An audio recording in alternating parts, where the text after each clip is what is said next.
गढ़वा जिले के कांडीकोयल नदी में अचानक बाढ़ आने से 2 ग्रामीण फंसे। 9 घंटे की कड़ी मशक्कत के बाद रेस्क्यू किया गया।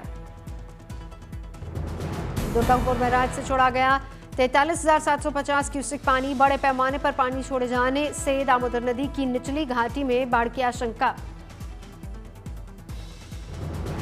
रामगढ़ में 4 दिनों से हो रही बारिश का असर मां छिन्नमस्तिका मंदिर परिसर में भी दिखने लगा पानी। मंदिर के पास की सभी दुकानों में घुसा पानी। बारां जिले में मानसून की दस्तक, कई जगहों पर जारी झमाझम बारिश। पिछले 3 दिनों से हो रही मूसलाधार बारिश से हुगली में बाढ़ जैसे हालात। धीरे धीरे खतरे के निशान की तरफ बढ़ रही है द्वारकेश्वर नदी।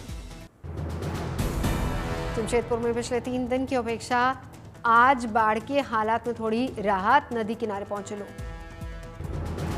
मानसून की पहली बारिश से तरबतर श्योपुर। बीती रात से हो रही लगातार बारिश से उफान पर खिरखिरी नदी। श्योपुर में आसपास के गांव का संपर्क जिला मुख्यालय से टूटा। मजबूरी में उफनती नदी को पार करते नजर आए ग्रामीण। मानसून की पहली बरसात ने खोली मंडी नगर निगम की पोल। स्कूल परिसर में घुसा पानी। बोधगया के दर्जनों गांव में घुसा नदी का पानी। सैकड़ों घर हुए जलमग्न। पानी से खेतों की फसलें बर्बाद। उत्तराखंड में पूर्णागिरी धाम मार्ग पर बाटनागढ़ नाले में दिखाया रौद्र रूप। फंसे 4,000 तीर्थयात्रियों को रेस्क्यू किया गया। एसडीआरएफ टीम ने मौके पर पहुंचकर टीन, लकड़ी और पत्थरों की मदद से रास्ता तैयार किया। सभी को सुरक्षित बाहर निकाला। पूर्णागिरी यात्रा मार्ग पर अचानक हुई बारिश के कारण बरसाती नाले का बढ़ा जलस्तर। फंस गए थे श्रद्धालु।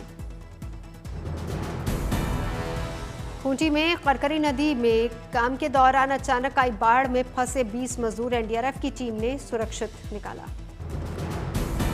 करकरी नदी पर पुलिया के निर्माण कर रहे थे मजदूर। अचानक बाढ़ का पानी आया और नदी का जलस्तर बढ़ गया। मुंबई में लगातार बारिश के चलते सड़कों पर बने गड्ढे। वाहन चालकों की बढ़ी परेशानी। चंडीगढ़ में सुबह सुबह हुई भारी बारिश। सड़कों पर दिखा पानी। जमशेदपुर में भारी बारिश के कारण कई इलाके पानी में डूबे। सड़कें बंद। रक्सौल में भारी बारिश से सड़कें बनी सैलाब। लोगों की बड़ी परेशानी। हिमाचल प्रदेश में 2 दिन में दस्तक देगा मानसून। कई जिलों में भारी बारिश की आशंका। ओडिशा से गुजरात तक भगवान जगन्नाथ की यात्रा की तैयारियां तेज। 27 जून से शुरू होनी है आस्था की यात्रा। लाखों की संख्या में भक्त भगवान जगन्नाथ रथ यात्रा में होंगे शामिल। देश विदेश से पहुंचेंगे श्रद्धालु। अहमदाबाद में जगन्नाथ यात्रा में श्रद्धालुओं की सुरक्षा के भी पुख्ता इंतजाम। जगह जगह लगाए जा रहे सीसीटीवी कैमरे। ड्रोन से ली जा रही है तस्वीरें। जगन्नाथ रथ यात्रा के दौरान भगदड़ जैसी घटनाओं को रोकने के लिए प्रशासन की तैयारी। एआई की मदद से होगी लोगों की गिनती। ओडिशा के मयूरभंज में भी भगवान जगन्नाथ रथ यात्रा की युद्ध स्तर पर चल रही तैयारियां। रथों को अंतिम रूप देने में जुटे कारीगर।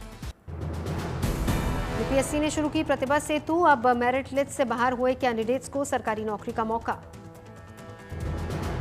प्रतिभा सेतु योजना के जरिए यूपीएससी का इंटरव्यू न क्लियर करने वाले अभ्यर्थियों को सरकारी और निजी क्षेत्र में नौकरी का नया अवसर मिलेगा। देहरादून में राष्ट्रीय दृष्टि दिव्यांग सशक्तिकरण संस्थान के छात्रों ने राष्ट्रपति द्रौपदी मुर्मू के जन्मदिन के मौके पर गाया मारवाड़ी गीत। गीत सुनकर राष्ट्रपति भावुक हुई।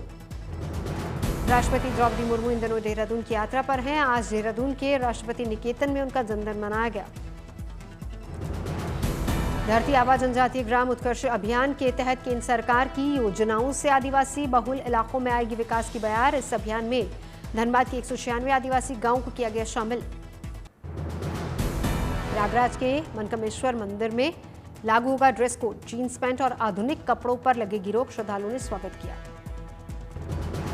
11 जुलाई से लागू होगा ड्रेस कोड। पुरुष धोती कुर्ता या कुर्ता पजामा पहनकर और महिलाएं सलवार सूट या साड़ी पहनकर कर सकेंगी पूजा।